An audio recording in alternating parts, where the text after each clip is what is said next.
today, Michigan had a big scare, weathered the storm. They get past a game Illinois team, 19-17 today. They really got pushed and they got stressed in all kind of ways that they haven't seen. But at the end of the day, end of the fight, their hand goes up.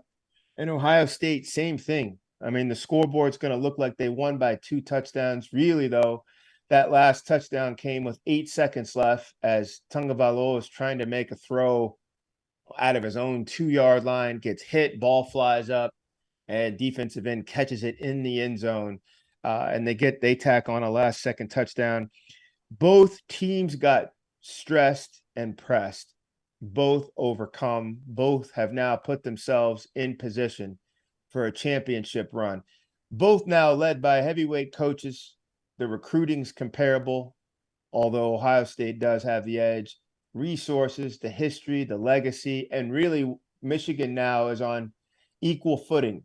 In the last 24 months, the Wolverines have built themselves and paced themselves and matured themselves into equal footing. We now have that game. Which performance was more compelling to you? Felder, I'll start with you. Michigan outlasting Illinois without their Heisman Trophy winner at the back half, or Ohio State getting it done on the road with Maryland, who got a game effort. Maryland had 402 total yards of offense. The Bucks had 401. That thing was split down the middle, but Ohio State made the plays when they needed to.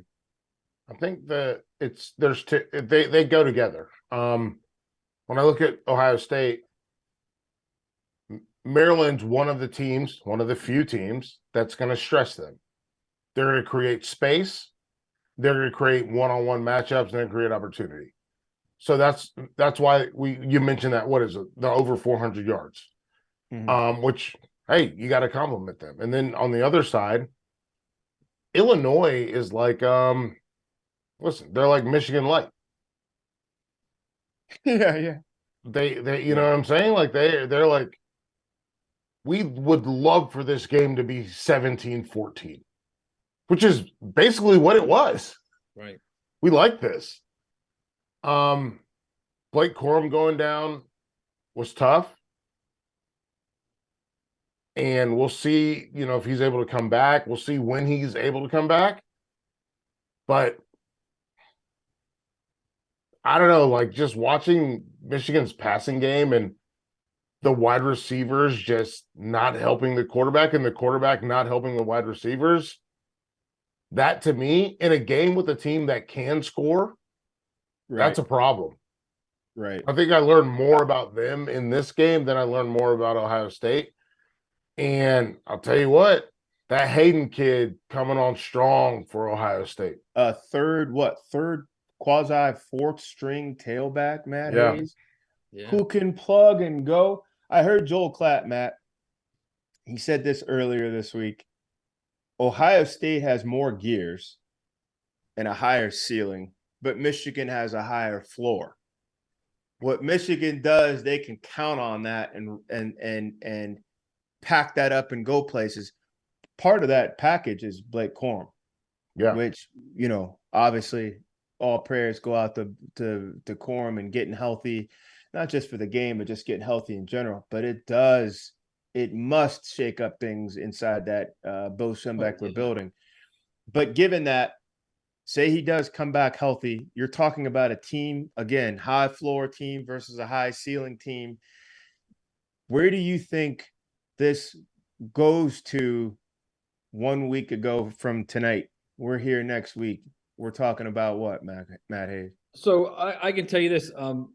What I got from these two games is you're looking at two teams that just wanted to get through the game, each of these games. And I think they realized by the third quarter, wait a second, we're in trouble here. We got to do something. I'm like Michael as well. I'm a little concerned now about JJ McCarthy. I'm a little concerned because I've been saying Michigan all year. I think Michigan was going to win the game because they're better on defense. And I think JJ gives them something different because he can stress defenses uniquely like Cade McNamara could. And Cade McNamara won the game by 21. I've been saying it all year. And then all of a sudden this game against Illinois, this is a good defense he's playing. And they look just discombobulated. Now, it might be because they're trying to look ahead. It might be because they're trying to get out of the game. Those are bad excuses if that's the case.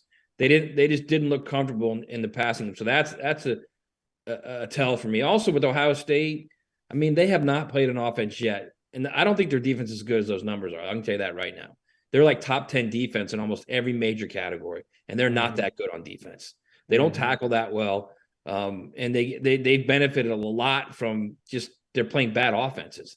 And they didn't play a good offense today. They're not going to play a good offense next week. They may not play a good offense until they play whoever they play in the first round of the playoffs. So if they can get by Michigan. So I have not changed my stance on, I don't think Ohio State's defense is good as everyone thinks it is. And now I'm a little concerned about JJ McCarthy. So there's some questions going into the game, especially with Corum now too. Yeah, that'll be interesting, Felder.